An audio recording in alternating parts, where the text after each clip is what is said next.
हम हिंदुस्तानियों से लोग अब नफरत करते हैं। यही आज का विषय है। आप सबका स्वागत है। नमस्कार, गुड इवनिंग, आदाब और सत श्री अकाल। संडे इवनिंग का ये विशेष शो आज का। विदेश नीति में हमने क्या खोया क्या पाया। नेहरू की नीति ने हमें 65 साल तक दुनिया के अंदर मान दिलाया, सम्मान दिलाया, इज्जत दिलाई, स्थान दिलाया और कहीं ना कहीं कुछ ऐसा स्थान दिलाया जिसकी वजह से लोग हमारी इज्जत करते थे। जो रशियन ग्रुप था वो भी इज्जत करता था, जो अमेरिकन ग्रुप था वो भी इज्जत करता था, क्योंकि हमारा पॉलिसी था उस टाइम नॉन अलाइंड, यानी कि हम किसी के साथ नहीं है, हम अलग हैं बिल्कुल।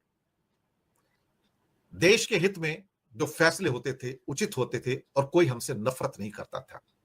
और नॉन अलाइंड का मूवमेंट जो नेहरू की एक पैदाइश था और उस टाइम के कुछ और बड़े नेता थे वो उनका सम्मान करते थे।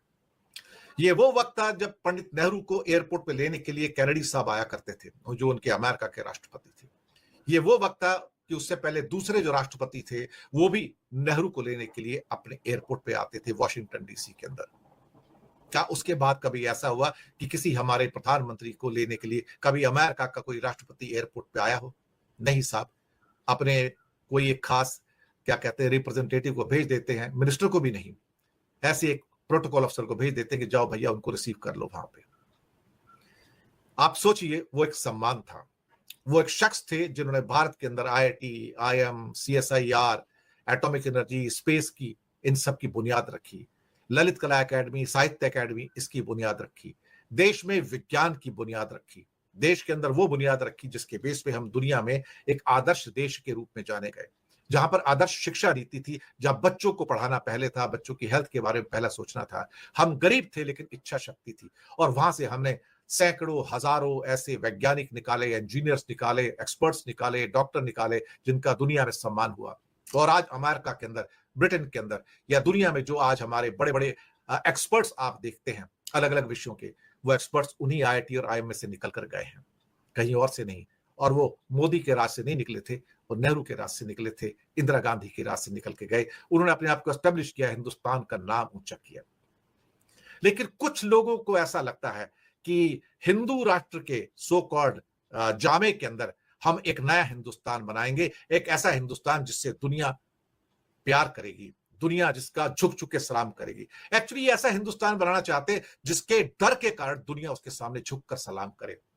नेहरू एक ऐसा हिंदुस्तान चाहते थे, गांधी जी के साथ, पटेल के साथ मिलके, जो इतना बड़ा नाम कमाए कि लोग सामने आए तो आदर के साथ अपना सिर वैसे झुका ले कि भारत एक शक्ति है, एक ऐसी शक्ति जो कि नॉलेज की शक्ति है, जो ज्ञान की शक्ति है, और लोग उस ज्ञान के कारण भारत के आगे झुकेंगे। लेकिन ये चाहते हैं कि वो हमारे डर के कारण, क्योंकि ये अज्ञानी है, तो ये अज्ञानता का अंधकार फैलाते हैं।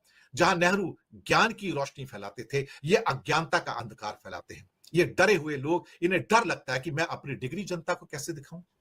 डिग्री मैंने जनता को दिखा दी तो मेरा उपहास होगा, मेरी हानि होगी। इतना डर अंदर से है, यानी कि कहीं मेरी असली जानकारी लोगों के सामने ना आ जाए, मेरा सच सामने ना आ जाए। उस जमाने में तो Mahatma Gandhi my experiment with truth लिखते थे, यानी कि मेरी जिंदगी का जो सच है वो भी लिखा। क्या मोदी अपनी जिंदगी का सच कभी लिख सकते हैं? जिंदगी भर मैनिपुलेशंस करने वाला आदमी, कॉन्स्पिरेसी करने वाला आदमी, स्कैंडल्स और स्कैम्स में लिप्त होने वाला आदमी आपके सामने जब कभी गांधी और बुद्ध की बात करता है तो ऐसा लगता है कि पाखंड रचा जा रहा है, और फिर अपने लिए एक ब्रह्मांड के स्वामी की रचना करता है कि मैं विश्व गुरु हूं, भारत को विश्व गुरु बनाएंगे, भारत का सम्मान होगा। और इनके साथ मिलकर एक और आदमी आता है, एक और व्यक्तित्व है इस फिल्म के अंदर, जिसका नाम है मोहन भागवत। पहले कभी कभार इनका साल में एक प्रवचन आता था दशहरे के दिन, अब हर हफ्ते दो दो बार इनके प्रवचन आते हैं। हिंदू हिंदू हिंदू हिंदू हिंदू हिंदू हिंदू राष्ट्र, हिंदू राष्ट्र। मुझे लगता है कि पागलपन की एक सीमा होती है, ये उस पागलपन की सीमा को भी क्रॉस कर चुके हैं सारे के सारे। इन पर हिंदू राष्ट्र का एक पागलपन, एक विक्षिप्तता सवार है। हम हिंदू थे, हम हिंदू हैं। मानसिक एक विक्षिप्तता होती है, मानसिक एक बीमारी होती है।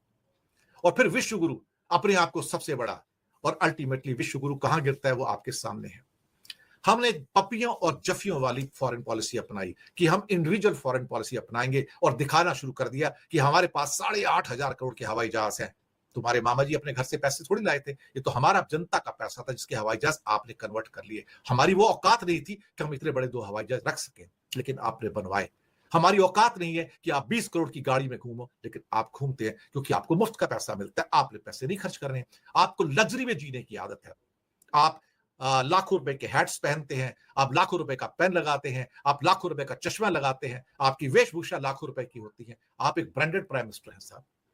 आप अपने आप को दिखाना चाहते हैं कि मैं विश्व में सबसे महान हूं और दुनिया मेरी ओर देखती है। बाहर जाते हो तो वहां जाके कुछ बच्चों को बुलाते हो, महिलाओं को बुलाते हो, नारे लगवाते हो, मोदी मोदी मोदी जिंदाबाद, उनसे नृत्य करवाते हो, उसमें आपको खुशी मिलती है। और फिर कुछ स्कैम्स भी आपके आते हैं बीच में। एप्स्टीन के अंदर आपका नाम आता है तो आप पीछे हट जाते हो, आपको समझ नहीं आता कि मैं क्या करूं। हरदीप पुरी का नाम आता है तो इस सरकार की ख्याति और बढ़ जाती है कि भारत का एक मंत्री 5 बार एप्स्टीन से मिलता है, कैलेंडर में उसके नाम लिखा हुआ है। साहब, फॉरेन पॉलिसी के नाम पर एक मजाक हो रहा है। हर आदमी हमारा उपहास करता है, अमेरिका हमारा उपहास करता है। 70 बार बोल चुका है अब तक ट्रंप कि मैंने सीज फायर करवाई, और हम कह रहे हैं कि हम इन्होंने नहीं कराई, हमने कराई है। कोई आपकी बात सुनने को तैयार है? नहीं ना।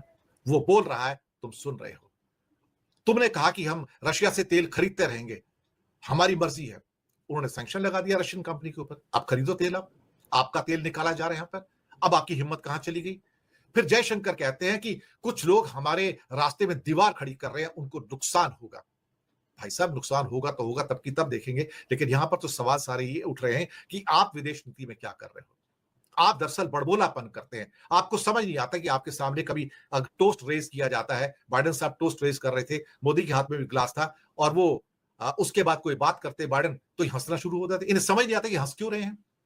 तो बाइडेन उनसे कहते हैं, एम आई किडिंग, मैं मजाक कर रहा हूं क्या? इनको समझ नहीं आता कि बाइडेन ने क्या कहा। ये और जोर से हंसते हैं, और इनके अंधभक्त कहते हैं, क्या हमारे लिए जरूरी है कि हम उनके प्रोटोकॉल फॉलो करें? तो ग्लास मत लो ना हाथ में, फिर खड़े रहो पीछे जाके।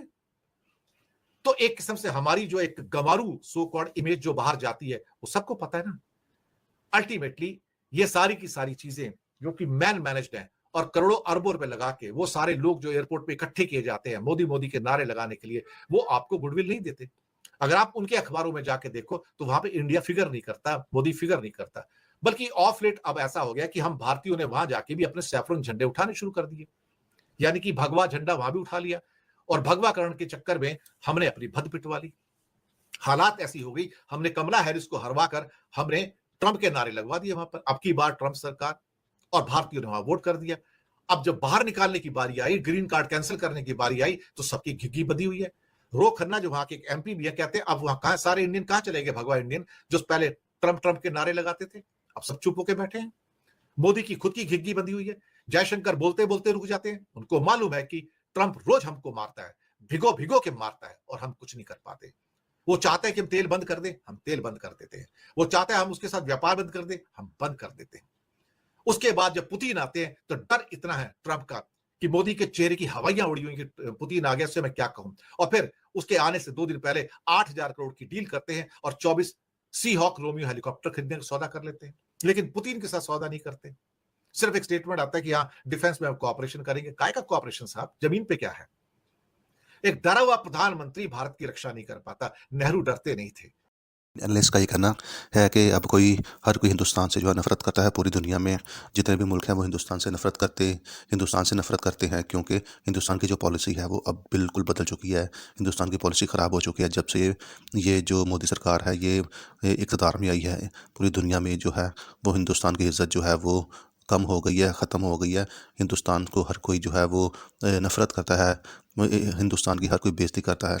उन्होंने कहा कि एक वक्त था कि जब नेहरू का दौर था तो पूरी दुनिया में हिंदुस्तान की इज़्ज़त होती थी, हिंदुस्तान को कदर की निगाह से देखा जाता था। अमेरिकन ब्लॉक भी हिंदुस्तान की इज़्ज़त करता था और रशियन ब्लॉक भी हिंदुस्तान की इज़्ज़त करता है। लेकिन अब ऐसा है कि जब से मोदी सरकार आई है, हिंदुस्तान की इज़्ज़त दिन ब दिन घटती अब जो है वो बहुत ज़्यादा जो है वो एक हिसाब से जो है वो ख़त्म हो गई है। हर कोई मुल्क, हर कोई बंदा जो है दुनिया में हिंदुस्तान को नफ़रत की निगाह से देखता है, क्योंकि हिंदुस्तान को मोदी हुकूमत ने एक इंतहा पसंद जो है वो स्टेट बनाकर रख दिया है। और इसी इंतहा पसंदाना पॉलिसी की वजह से दुनिया जो है वो हिंदुस्तान के ख़िलाफ़ हो गई है। तो नाज़रीन, आपका इस वीडियो के बारे में क्या ख्याल है? कमेंट सेक्शन में अपनी राय का इज़हार कीजिएगा। वीडियो अच्छी लगी तो हमारी वीडियो को लाइक कीजिएगा, हमारे चैनल को सब्सक्राइब कीजिएगा। शुक्रिया।